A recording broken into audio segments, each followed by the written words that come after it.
I doing? I'm sorry. Yeah. No, don't apologize. Don't apologize. I think it's an important message for people to hear because we see the lights, camera, action. And then they it's tell so me we glamorous, don't translate overseas. Yeah. When I watched this video and it really, really broke my heart, because this goes to highlight some of the things that I've been talking about in my previous videos, where I talk about race and racism and the impact it has on you as a black person, no matter where you are in the world. Watch Taraji Henson, a highly accomplished actress who has made a mark in the world, yet racism still touches her in a way that is extremely shocking. I also talked about Michael Jackson in one of my previous videos and how racism made Michael Jackson as rich, as famous as he was. Still, Michael Jackson had to deal with racism to the point that he had to, he was so traumatized, he had to change the color of his skin. And I also talked about why this is continuing, that the reason why this is continuing is because of Africa and the failure of African leaders to develop and evolve. Please listen. I'm just tired of working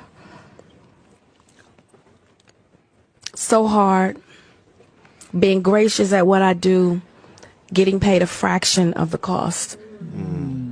I'm tired of hearing my sisters say the same thing over and over. You get tired. I hear people go, you work a lot. I'll have to. The math ain't mathing. And when you start working a lot, you have a team.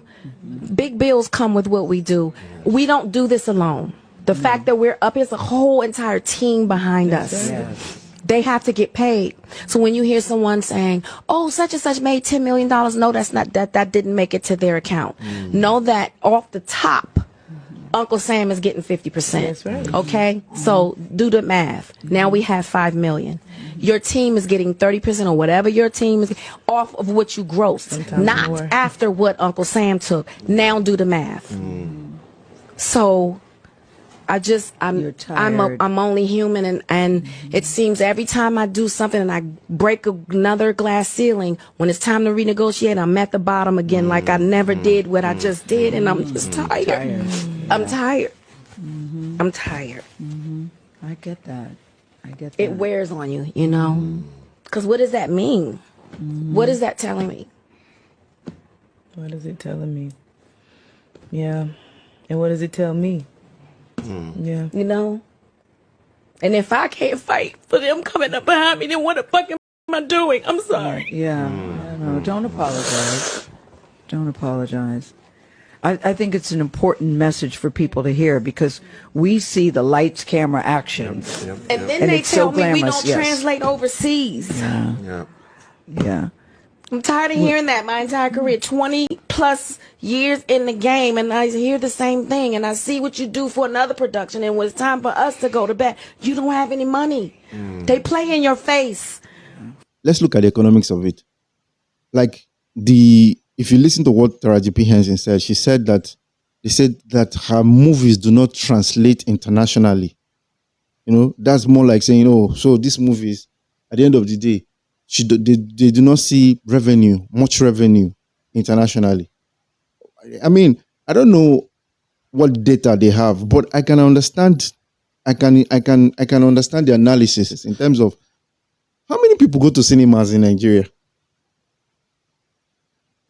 How many people go to cinemas in Africa? You're talking about survival, having food to eat. You're talking about having electricity, basic amenities. You're not talking about going to the cinemas to watch Taraji Henson's movie.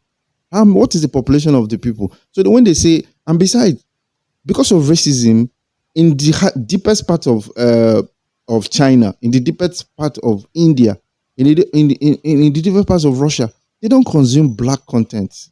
They see a black movie on the screen, and they probably change the channels. Or you have a Taraji Henson movie in Hong Kong showing in the cinemas. How many people are going to go watch it?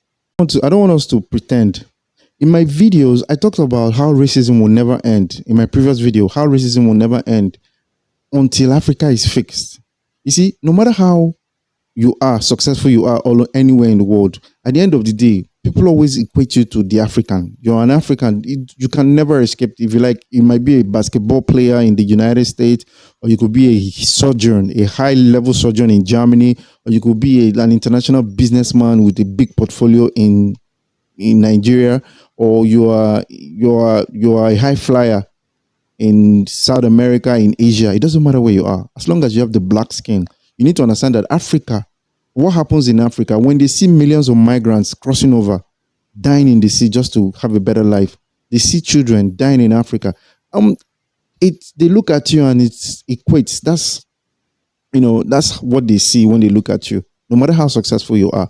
So the Africa has to be fixed for racism to end, or even to begin to end, because these things take time to begin to end.